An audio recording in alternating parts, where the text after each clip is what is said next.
안녕하세요.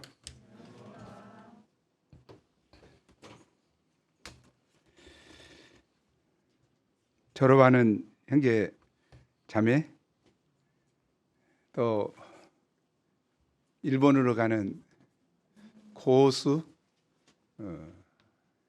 중국 일본 유학 가는 윤하은, 환영하고 하나님께서 귀하게 쓰시기를 기도합니다. 오늘 말씀은 참 부담스러운 말씀인데요. 야고보서 말씀이 그러죠. 직설적이고 도전적인 말씀이죠. 오늘 말씀도 그렇습니다. 왜냐하면 우리는 말하고 살기 때문이죠. 말 안 하고 살면 좋은데 말하고 살기 때문에 실수가 많습니다. 우리 3장 2절 말씀 함께 읽죠. 시작. 우리가 다 실수가 많으니 만일 말에 실수가 없는 자라면 곧 온전한 사람이라 능히 온몸도 굴레 씌우리라. 우리 격언에 의하면 한 번 떠나면 다시는 돌아오지 않는 세 가지가 있다고 합니다. 첫째는 활 시위를 떠난 화살입니다.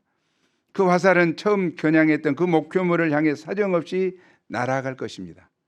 둘째는 지나간 세월입니다. 20대 청춘을, 지나간 세월을 아쉬워하지만 그 세월은 결코 다시 돌아오지 않습니다. 부디 세월을 아껴 살라는 것입니다. 셋째는 한 번 내뱉은 말은 다시 돌아오지 않는다는 것입니다.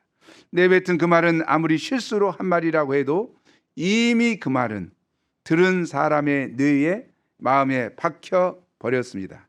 내뱉은 말에 변명이 필요 없습니다. 다만 자기가 말한 그 대가만이 그를 기다리고 있을 뿐입니다. 한번 떠나면 다시 돌아오지 않는 이런 것들은 정말 무서운 것들입니다.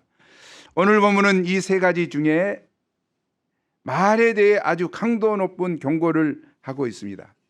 인간은 말하는 존재요, 말하면서 사는 존재입니다. 그런데 사람 사이에 오가는 말을 따라, 공동체 안에서 오가는 말을 따라서 그 사람이, 그 공동체가 규정됩니다. 말을 잘하면 개인이나 공동체는 하나님의 영광을 나타내며 하나님께 귀하게 쓰임 받을 것입니다. 그러나 말이 악하면 파멸에 이르고 말 것입니다. 그러면 신자요, 성경 선생인 우리는 말을 잘하고 있지요? 이 시간 본문 말씀으로 우리의 말씨를 돌아보고 새롭게 방향 잡는 귀한 시간이 될 수 있기를 기도합니다. 제1부 말에 실수가 없어야 1절에서 12절입니다. 1절 우리 함께 읽죠. 시작.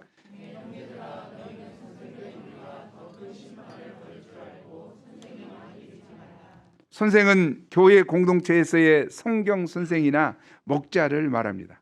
가르치는 선생이 되는 것은 가장 큰 축복입니다. 이 세상에서 생명을 살리는 이 직분보다 더 큰 축복은 없습니다. 그러나 선생은 축복이 큰 만큼 그 책임도 큽니다. 특히 성경 선생은 말을 주의해야 합니다. 그의 말에 따라서 다른 사람이 천국에 갈 수도 있고 지옥에 갈 수도 있기 때문입니다. 야고보 사도는 선생은 양들보다 더 큰 심판이 있다고 합니다. 귀한 직분인 선생의 상급이 큰 만큼 그 책임도 커서 잘못한다면 그 심판도 큽니다. 그래서 야고보는 많이 선생이 되려고 하지 말라고 말합니다. 가르치는 자가 정말 힘써야 할 것은 먼저 자기 자신을 가르치는 것입니다. 예수님이 가장 크게 책망한 사람들은 당시의 종교 지도자들인 바리새인과 서기관들이었습니다. 그들은 남을 가르치기만 하고 행하지 않는 회칠한 무덤가처럼 외식하는 선생들이었기 때문입니다. 결국 바리새인들은 자신들이 천국에 들어가지 않을 뿐 아니라 다른 사람이 천국에 가는 것도 막았습니다. 이 예수님은 이들에게 화 있을진저 하며 7번이나 책망하시며 심판을 경고하셨습니다. 이처럼 송경 선생은 말에 의해 심판을 받습니다. 그래서 선생은 말에 실수가 없어야 합니다. 하지만 우리는 어떻습니까? 2절을 함께 읽죠. 시작.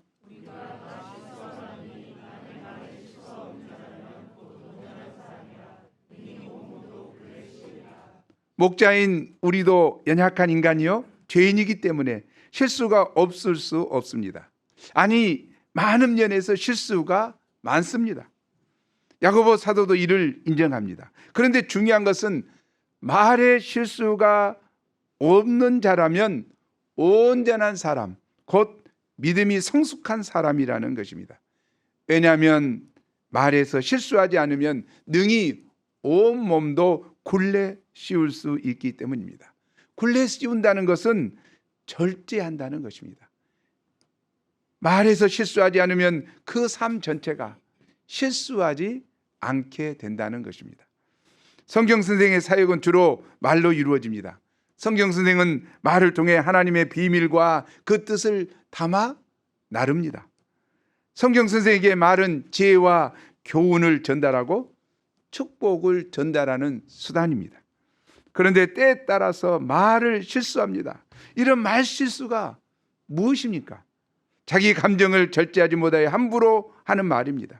상대를 배려하지 않고 자기 중심적으로 하는 말입니다. 언제나 나는 옳고 너는 그르다는 고정관념으로 자기 주장을 고집하는 말입니다.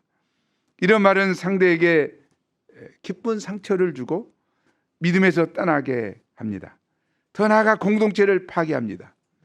그런데 이런 말 실수를 쉽게 만들어지지만 그 결과는 엄청난 파괴력을 가지고 있습니다. 아차하는 순간에 그만 입에서 나온 실수의 말 한마디는 사람의 운명을 바꾸어 놓기도 합니다.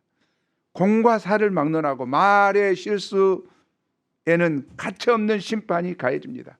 말 한마디 실수 때문에 평생 몸담아 충성해온 공직을 불명예스럽게 떠날 수 있습니다. 그렇다고 우리는 이 큰 축복인 목자를 안 할 수도 없습니다. 엄청 천사도 흠모하는 이 목자 직분을 안 할 수 없어요. 꼭 해야 되죠. 그런데 여기서 중요한 것은 목자 생활 할지라도 말을 제어하는 것입니다. 잠언은 우리에게 말에 대해서 방향을 주죠. 우리 잠언 한번 읽어볼까요? 잠언 10장 19절 시작.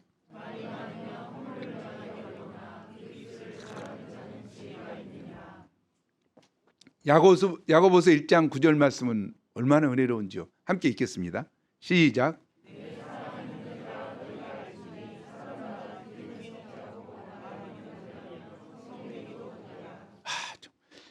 이 야고보서 1장 19절 말씀 정말 은혜로운 말씀 같아요. 사람마다 듣기는 속히 하고, 듣기는 속히 한단 말은 뭔 말입니까? 잘 들어줘라. 끝까지 경청해라. 한국말은 듣기 어떻습니까? 끝까지 경청하지 않으면 내가 너를 사랑한다고 안 했어. 사랑한다고까지 하면 야 졌다. 끝말이 들어야 된다니까. 끝말이. 근데 끝까지 안 듣고 성질 내버리고 화내버리고 이래버리니까 이게 안 되는 거죠. 또 어떻습니까? 듣기는 속히 하고 말하기는 더디하라. 더디하라는 것은 뭡니까? 좀 생각해서 하고 지혜롭게 좀 해라. 좀 끝까지 듣고 좀 생각해서 해라.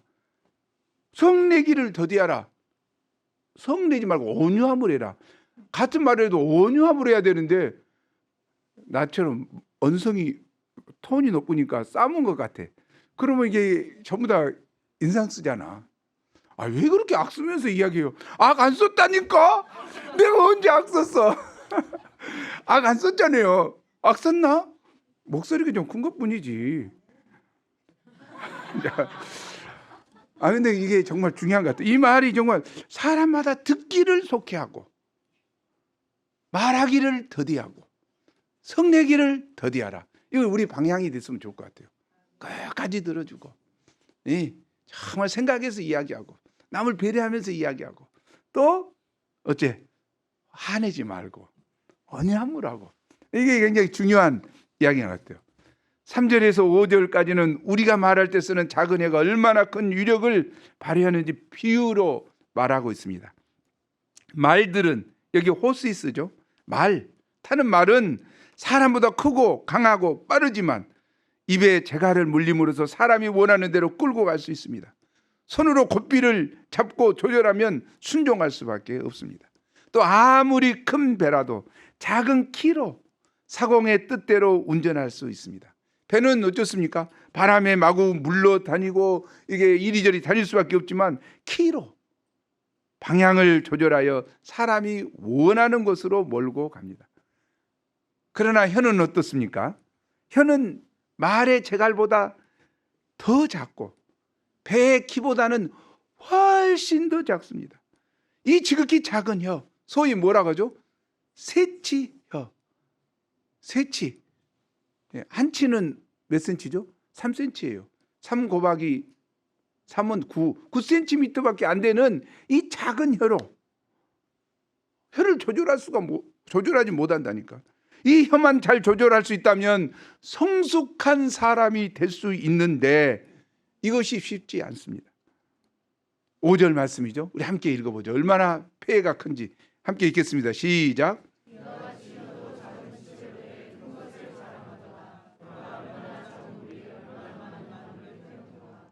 혀는 작은 지체로 돼 큰 것을 자랑한다. 이것은 없는 것을 있는 것처럼 크게 꾸며낸다는 것입니다. 손으로는 한 사람도 죽일 수 없지만 힘이 없으니까. 그러나 말로는 수천 명도 쉽게 죽입니다. 요즘 50억 클럽 등에서 보듯이 정치권에서는 어떻습니까? 무슨 리스트 하면은 줄줄이 잡혀 들어갑니다. 인간의 몸이 가진 모든 기관 중에서 이렇게 자기 능력 범위 밖의 일을 자기 것인 양 과장하고 착각할 수 있는 것은 혀뿐입니다. 혀는 못하는 게 없어. 못하는 게. 혀는 못하는 게 없다니까. 다 잘해 자기가. 양 키우기가 얼마나 실제로 어렵습니까? 그런데 말로는 뭐예요? 전 세계 대학의 모든 양들을 다 지가 친대. 얼마나 정말 능력이 있는지 몰라.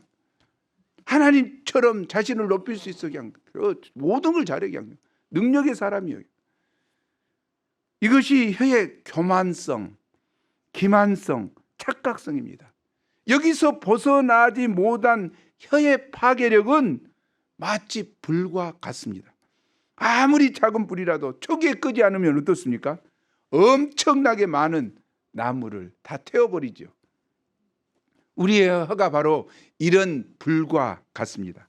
6절이죠. 혀는 곧 불이요 불의의 세계라. 혀는 우리 지체 중에서 온 몸을 더럽히고 삶의 수레바퀴를 불사르나니 그 사르는 것이 지옥불에서 나느니라. 지옥불에서 불이 와서 다 삶을 사른다. 더럽힌다. 입 때문에 얼마나 더러워져요. 정말. 삶의 수레바퀴를 불사른다. 삶의 수레바퀴란 인생이죠. 인생을 망하게 만든다는 거죠. 말 한마디 잘못해서 얼마나 이게 말만 잘하면 어떻습니까? 말 한마디로 천냥빚도 갚고 말 한마디로 정말 모든 사람의 신뢰를 쌓을 수도 있어요. 그런데 말 잘못하면 어쩐가? 이게 완전히 망하게 되죠. 잠언이 그걸 이야기해놨어요. 잠언 6장 2절 한번 읽어보죠. 시작.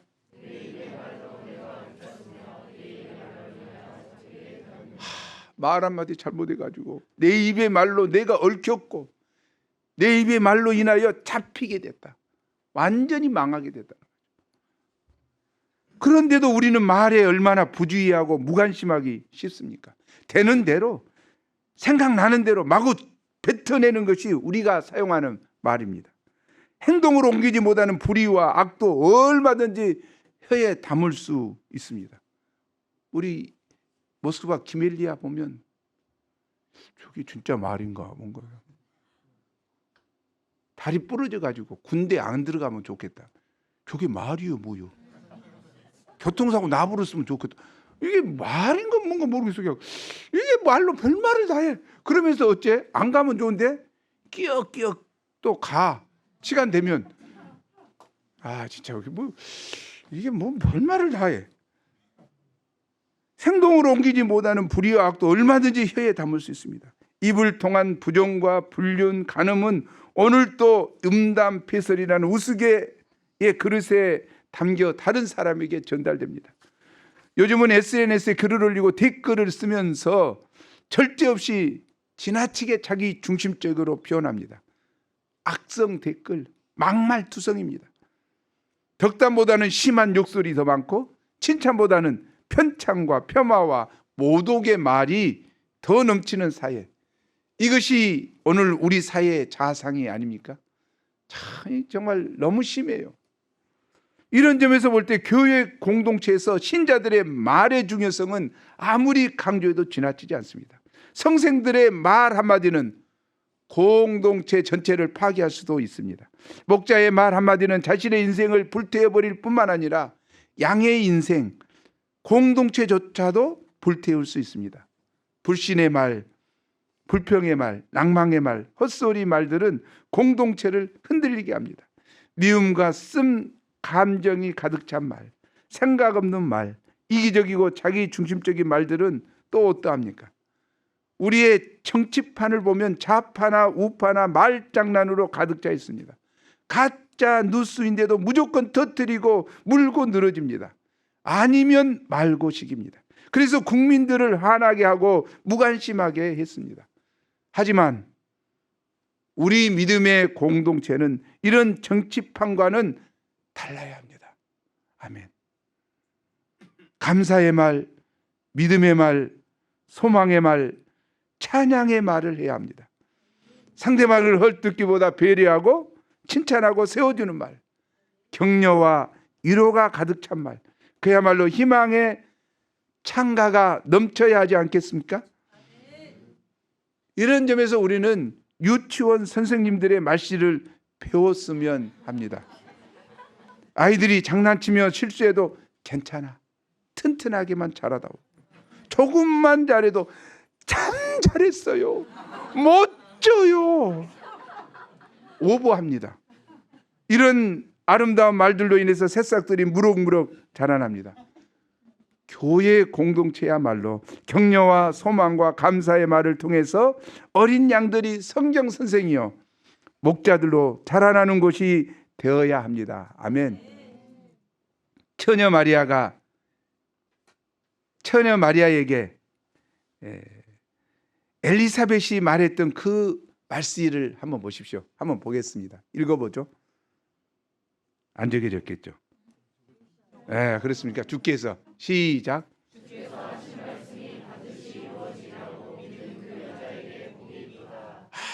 정말 너무 지금 어쩌습니까? 지금 마리아의 상태가 어쩌죠?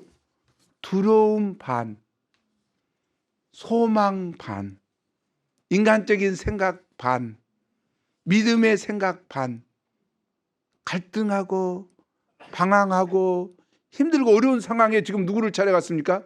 엘리사벳을 찾아갔어요. 왜 엘리사벳을 찾아갔죠? 천사가 말했으니까. 늙은 엘리사벳도 잉태되었다. 그래서 찾아갔는데 이 말을 한 거예요. 믿는 그 여자가 복이 있다. 이 말이 어떻습니까? 만세에 내가 복받은 여인임을 확신하고 성모가 되었어요. 이 믿음의 말은, 한 사람의 믿음의 말은 한 영혼을 살리고 구속 사역을 살려냈습니다. 이제는 목자에게 가장 중요한 덕목 중에 하나는 믿음의 말이요, 은혜스러운 말이죠. 이게 굉장히 중요한 말인 것 같아요. 또 이것을 목자라고 하니까 그런데 부모의 말도 되죠. 부모의 말도 뭐요? 믿음의 말이요, 정말 은혜스러운 말을 해야 돼요. 그래야지 그 애들이 잘하는 거예요. 칠레의 인지 생물학자이자 철학자인 움베르토 마투라나, 나왔네. 예. 이 사람이 이런 말을 했어요. 한번 읽어보죠. 시작.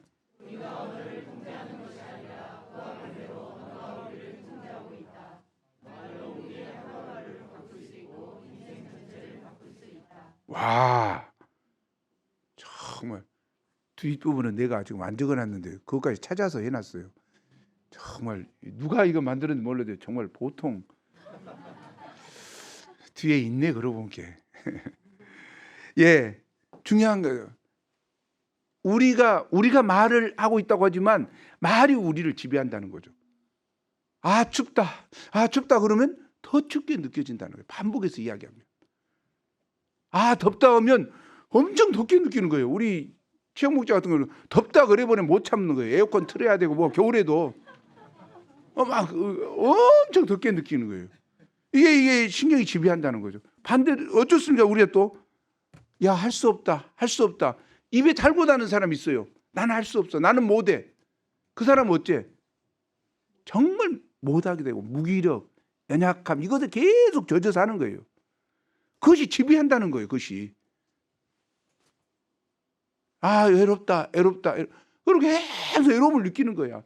연애 감정이 시달리는 거야. 청년들이. 그러니까 이제 그냥 엄청난 일을 벌리는 거죠. 그러지 않아야 되는데 나는 외롭지 않다. 왜? 주님이 함께 하시니까. 하고 이렇게 하면 연애 감정이 시달리지 않아요. 시달리지 않으면서 정말 삶의 의미를 가지고 살아가는데 맨날 외롭다. 왜 나는 쓸쓸할까? 나는 왜 옆구리가 이렇게 자꾸 하면 그것에 시달리는 거야. 진짜 이게 기다니까. 실제로 외롭지 않아. 잘 놀고 있어. 잘 나고 있어. 잘 살고 있어.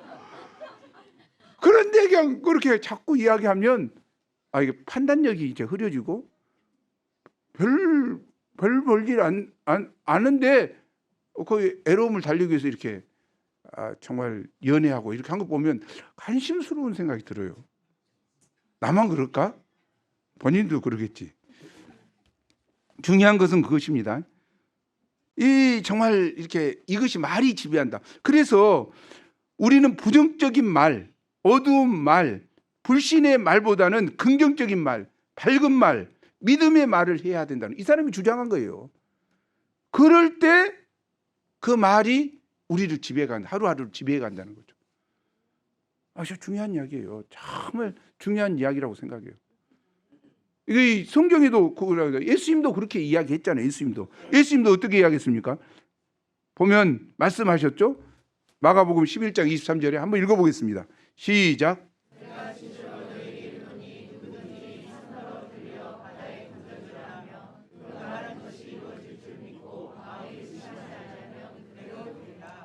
정말 중요한 말이에요.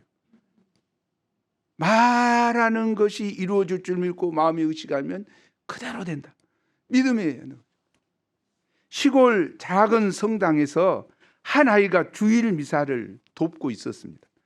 그러다 잠시 한눈을 파는 순간에 제단의 포도주를 바닥에 쏟고 말았습니다.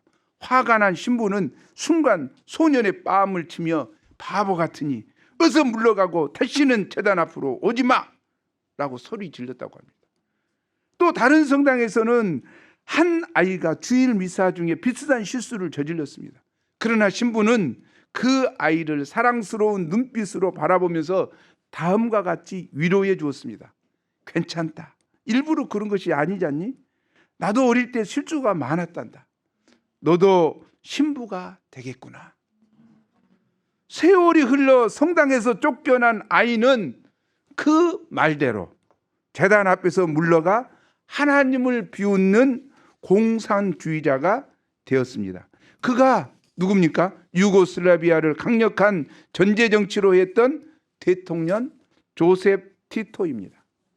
티토 대통령이 어렸을 때 그런 일을 당했다는 거죠. 그러나 그때 격려받은 아이는 그 말대로 미국의 유명한 대주교 풀턴 쉰이 되었습니다. 그는 The Life of Christ라는 책을 쓰므로 천주교는 물론 개신교에 큰 영향을 준 하나님의 큰 종이 되었습니다. 혀는 그 자체는 중립입니다. 그러나 이처럼 작은 애가 어떻게 쓰이느냐에 따라 한 개인의 생애에도 큰 영향을 줄 뿐만 아니라 세계사 속에서 명함을 가져오기도 합니다. 내가 하는 말,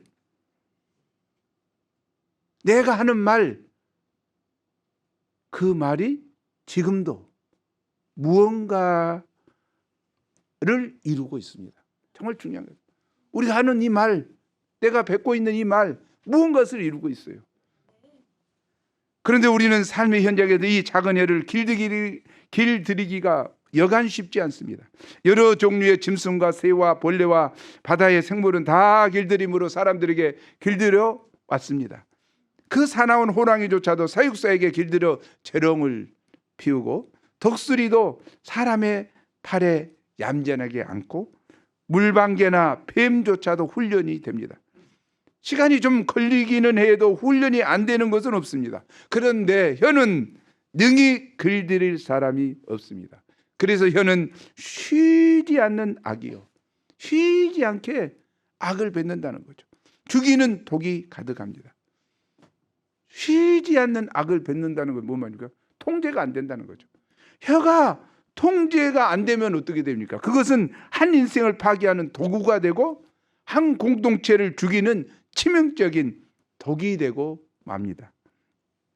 우리의 혀가 얼마나 이중적인가 보십시오.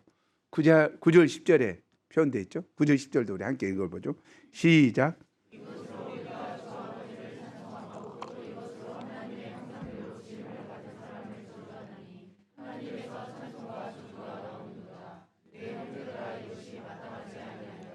인간만이 유일하게 자기 인격을 표현하며 태아를 나누기 위한 도구로 언어를 사용하는 능력이 있습니다. 글을 씁니다. 모두 글 쓰는 동물 있어요? 동물과 인간은 전혀 다른 존재입니다. 전혀 달라요. 말을 이렇게 조리 있게 하고 생각하고 이렇게 있습니까? 그런 거 없어요. 사람만이 이렇게 하죠. 왜 그렇습니까? 하나님의 형상을 따라 지음받았기 때문이죠. 하나님은 뭘 했죠? 말합니다. 하나님은 글을 씁니까? 하나님 글 못 쓰는 분이잖아요. 하나님은 글을 쓰시죠. 그리고 그 어떻게 썼습니까? 십계명에 글을 써서 줬지 않습니까? 하나님은 말도 하시고 글도 쓰십니다. 우리 항상 하나님의 형상을 닮은 인간은 그래서 말도 하고 글도 씁니다. 아니, 개가 글도 씁니까? 말도 합니까? 안 해요. 왜 못해요? 하나님의 형상을 따라 짓지 않았기 때문에. 성경은 분명히 하나님의 형상을 따라 지었다고. 인간은 하나님의 형상을 따라 지었기 때문에 말도 하고 글도 쓰고 서로 대화를 했어요. 그런데 이것이 어떻습니까? 혀의 능력은 인류의 독특한 특징이고 그것을 통해서 선하고 악한 모든 영향력을 발휘합니다. 우리의 혀는 놀랍게도, 아니 안타깝게도 찬양과 저주를 동시에 합니다. 오직 인간만이 한 입 가지고 두 말 합니다. 다른 거 그렇게 하지 않아요. 인간만이 한 입 가지고 두 말해요. 오직 인간만이 하나님을 찬송하는가 싶더니 바로 그 입으로 형제를 저주합니다. 그 형제는 누구입니까? 사탄의 자식이 아니라 하나님의 형상대로 지음받은 그야말로 우리의 형제입니다. 예수님을 동일하게 믿고 그 예수님으로부터 동일한 사명을 받아서 함께 믿음의 길을 가고 있는 동역자입니다. 그런데도 우리의 입은 이중성을 가지고 있습니다. 마치 주변의 색깔에 따라서 몸 색깔이 수시로 바뀌는 파충류인 카멜리온과 같다고 할 수 있습니다. 수시로 바꿔죠. 상황이 다르면 얼마나. 우리는 정치가들에서 그걸 보잖아요. 순간순간 막 말 바꾸기. 또 그걸 또 찾아내. 그러고 옛날에 네가 이 말했는데 뭐 이 말하냐. 이것은 인간으로서는 마땅치 않는 것이요, 창조 질서에 어긋나는 것입니다. 우리가 자연 환경을 한번 보십시오. 매일 마시는 우물 어떻습니까? 샘이 한 구멍으로 어찌 단물과 쓴물을 함께 내겠는가? 단물은 뭐예요? 생수고 쓴물은 바닷물이다 이 말이죠. 소금물을 어떻게 함께 낼 수 있냐? 그건 아니다는 거죠. 기분에 따라서 오늘은 생수 냈다. 기분 나쁘다고 이러지 않는다. 또 나무는 어떻습니까? 무화과 나무가 감람 열매를, 포도나무가 무화과 열매를 결코 맺을 수 없습니다. 그것이 무화과 나무라면 언제나 무화과 열매를 맺고, 포도나무라면 한결같이 포도 열매를 맺습니다. 그런데 유독 사람만이 변덕이 죽을 듯하여 모순을 안고 살아갑니다. 오늘 찬송, 내일은 저주, 오늘 칭찬, 내일은 험담. 이것은 존재의 모순에 빠진 것으로 잘못된 것이라는 것입니다. 결국 무슨 말입니까? 지금 한 입에서 한 소리를 내자는 것입니다. 우리가 하나님의 자녀이면 하나님 자녀답게 말하자는 것입니다. 우리가 하나님의 형상을 따라 지음받은 자입니까? 그러면 우리의 말은 사랑과 의와 진리의 말이 되어야 합니다. 목자의 입에서는 언제나 어떤 상황에서나 아름다운 말, 축복의 말, 칭찬, 덕담, 겸손, 위로, 소망의 말만이 나와야 합니다. 쉽지 않죠. 이를 위해서는 우리가 어떻게 해야 됩니까? 제2부 위로부터 난 지혜 13절에서 18절입니다. 13절을 함께 읽죠. 시작.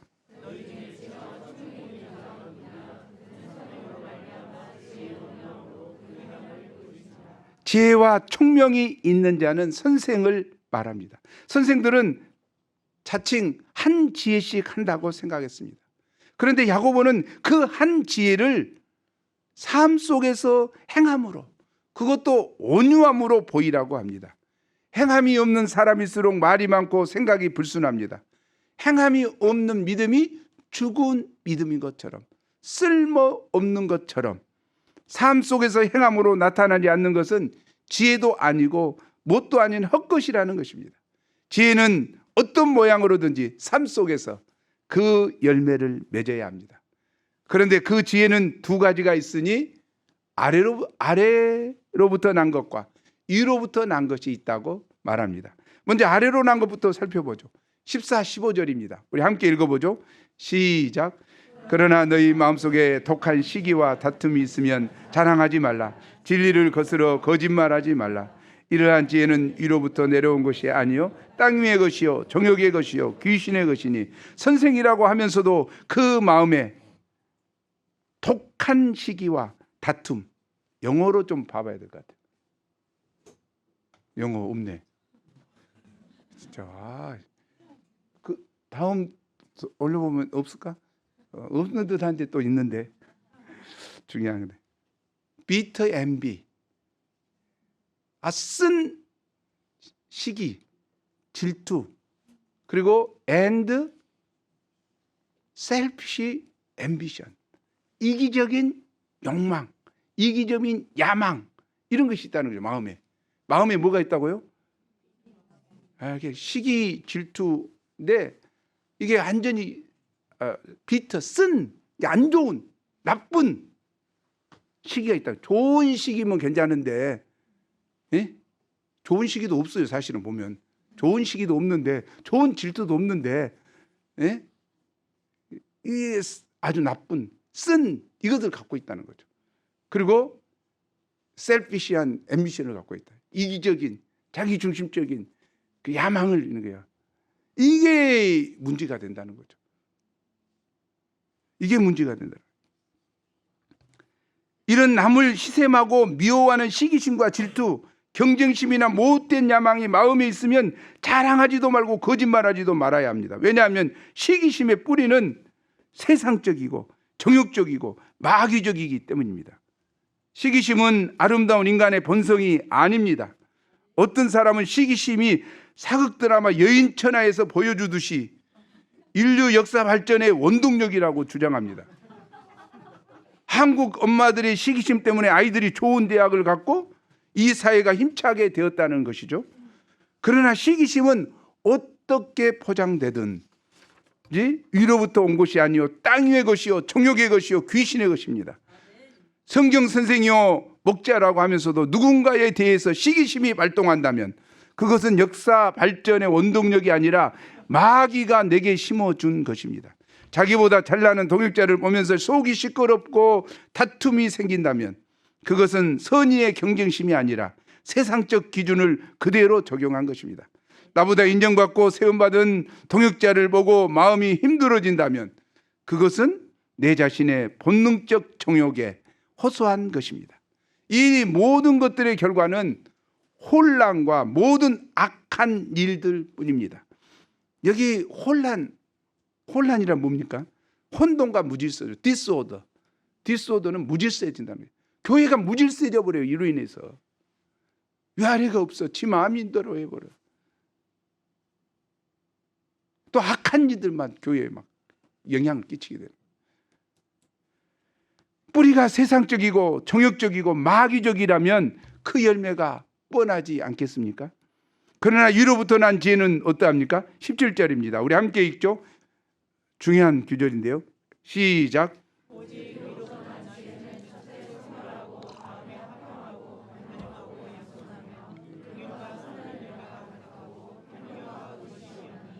예, 위로부터 난 지혜는 성결합니다. 정말 중요한 것 같아요.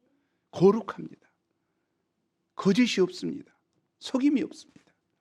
굉장히 중요한 이야기예요. 우리가 정말 성결을 사모해야 될 것 같아요. 순결을 사모해야 될 것 같아요. 정말 중요한 위로부터 온 지혜를 우리가 구해야 될 것 같아요. 그래서 거기에서부터 계속해서 나오죠. 이제 화평하고 분열이 아니라 사탄의 뭐 원어가 뭐예요? 분열이라는 거죠. 사탄이라는 게 분열시키는 것이라. 하나님은 화평하게 한다. Peace loving, 평화를 사랑하는 자다는 중요한 이야기예요. 그래서 이제 평화를 사랑하니까 관용하는 거죠. 넓은 마음을 품는 거죠. 그리고 양순하고 순종한다는 거죠. submissive, 순종하는.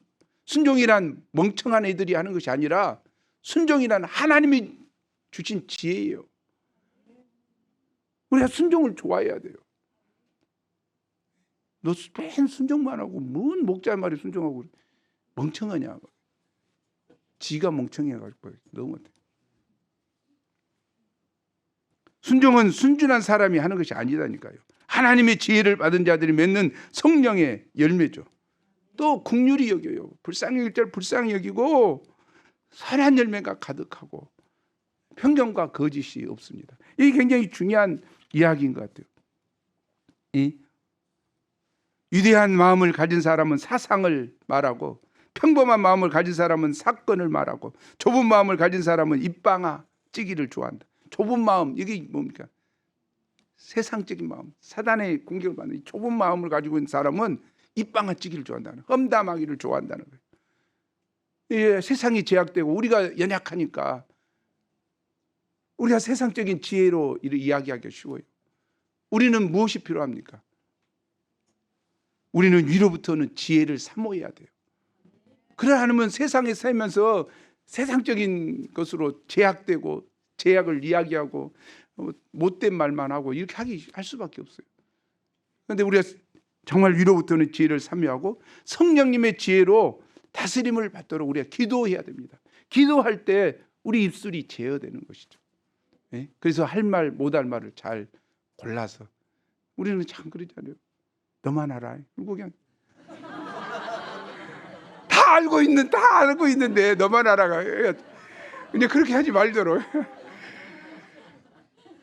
예, 아시스의 성자 누구죠? 성 프란시스. 평화의 기도가 우리에게 도전이 됩니다. 우리 함께 읽어보죠. 예, 함께 읽어보고 마치겠습니다. 시작.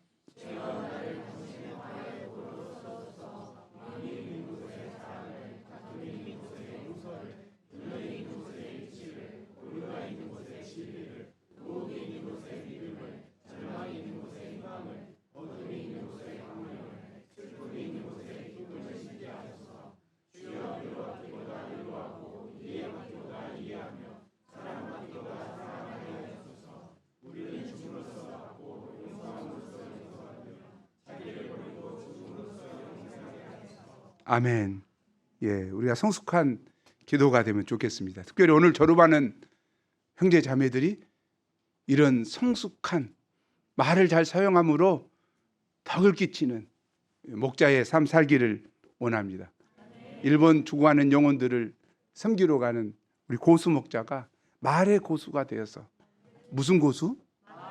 아, 말의 고수. 와, 진짜 붙이면 되네. 말의 고수가 되어서 일본 영혼들을 잘 섬기고 도울 수 있기를 기도합니다.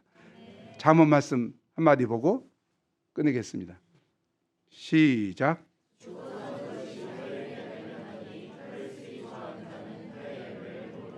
중요한 말이죠. 죽고 사는 것이 혀의 힘에 달렸다. 혀를 쓰기를 좋아하는 자는 혀의 열매를 막으리라. 살기를 원하면 생명의 말을 해야 되겠죠.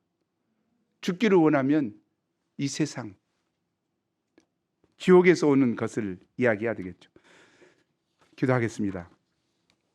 하나님 아버지, 하나님께서 오늘 귀한 생명의 말씀을 주셔서 감사합니다.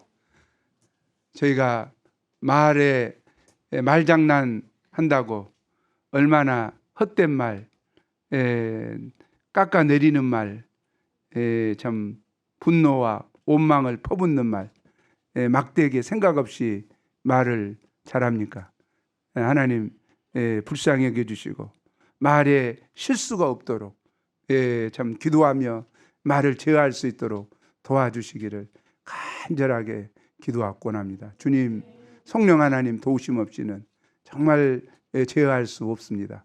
말에 실수할 수밖에 없습니다. 불쌍히 여겨주시고 말로 영혼들을 섬기는 저희에게 말에 지혜를 허락해 주시고 제어할 수 있도록 도와주십시오. 그래야 성숙한 신앙인이 되게 도와주십시오. 위로부터는 지혜를 덧입혀 주옵소서. 감사합니다. 감사하고 예수님 이름으로 기도합니다.